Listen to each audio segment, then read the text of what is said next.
Alan Medrano. I started collecting music CDs when I was about 14. I always just liked the little booklets that came inside a CD and how I could read the lyrics as I played the songs. When I got my first job and I decided to move out of my parents' house because I felt financially capable, it felt great. Little did I know that life happens. 3 months into my new apartment, my hours got cut at work. My income was cut in half, and I could no longer afford my rent because I had no savings, young and stupid. But guess what I had to do? I had to man up and I sold my collection. That at the time was about 150 CDs. It sucked, but I prioritized. My collection kept a roof over my head just long enough to get part-time job to keep my crap afloat. No pun. I wonder how many of these YouTube celebrities would be willing to do that.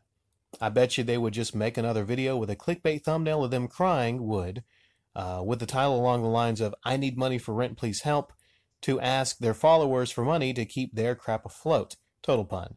Instead of going out and getting a job. P.S. I do thank Wood, though, because his video brought me here. Radical Rick's channel rules. Double P.S. Here I am 10 years later with my entire collection of music back and with another 200 plus CDs. Shame physical copies are dying out. Well, that is true, Ellen Medrano. Physical CD copies are sadly dying out. Last year, Best Buy stopped carrying CDs. Target, I think, followed suit. And I don't know if you can still even get CDs at Walmart, of all places. You can still get CDs, but, the writing's on the wall. CDs going away. And that is sad, because I would much rather have a physical copy of a CD. And in a minute, I'll go into detail and explain, why. I used to love collecting CDs, but I don't have that big of a collection anymore. I also had to sell off some of it, not, because I was really in financial straits. My comic collection, that was when, last video I talked about my comic collection. I did have to sell that one off because things got really, really rough there. But a lot of the CDs, personally, I just found that I downsized, and there's a lot of the CDs I wasn't listening to because I had a lot of them. But I still have some that I listen to today, and I much prefer the experience of popping a CD into a Walkman, putting my headphones on, and just leaning back on the couch. And, a lot of times, I'll just fall asleep listening to a CD or something, or take a nap. It just depends. Not if it's like heavy metal, but if it's like something maybe like just kind of soothing or whatnot. To me, nothing beats that. And the funny thing is, of all things, CDs seem to be leaving the big box stores.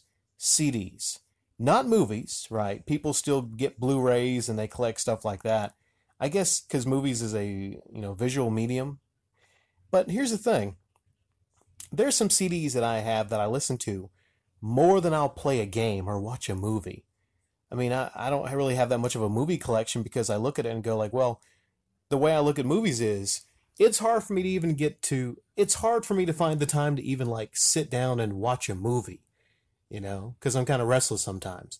Watching a movie, I don't know, but I can listen through a CD and it could be 50 minutes, an hour long, and time just flies by.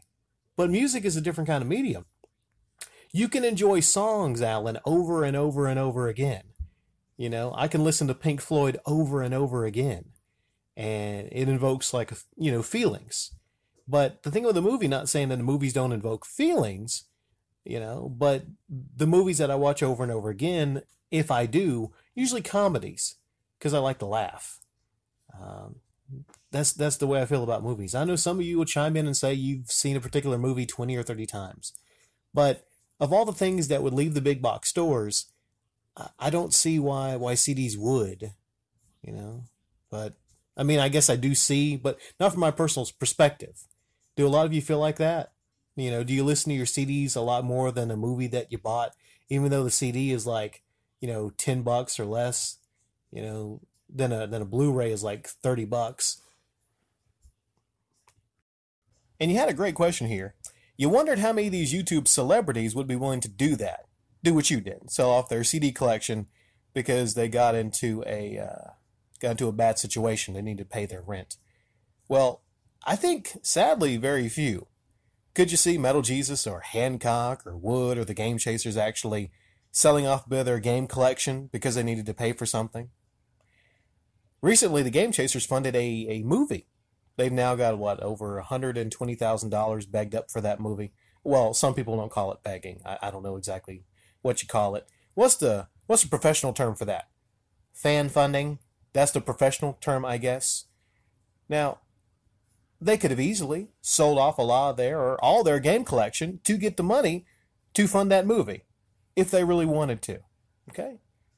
They could have made the sacrifices, but the thing is, these people are not going to make any sacrifices like you and what most people would do. They would much rather just beg up the money from other people. That's how I see it. And Alan, I would wonder, why didn't you go to your neighbors and your friends to get the money to pay rent? Oh, wait. You have some self-respect as a man. Is that what it is? You have self-respect and pride as a man. That's something a lot of these YouTubers just seem to have lost along the way. Pride as a man. So when I call these people out, I call them out as men, as not being men, as I see them. Because I would never do that.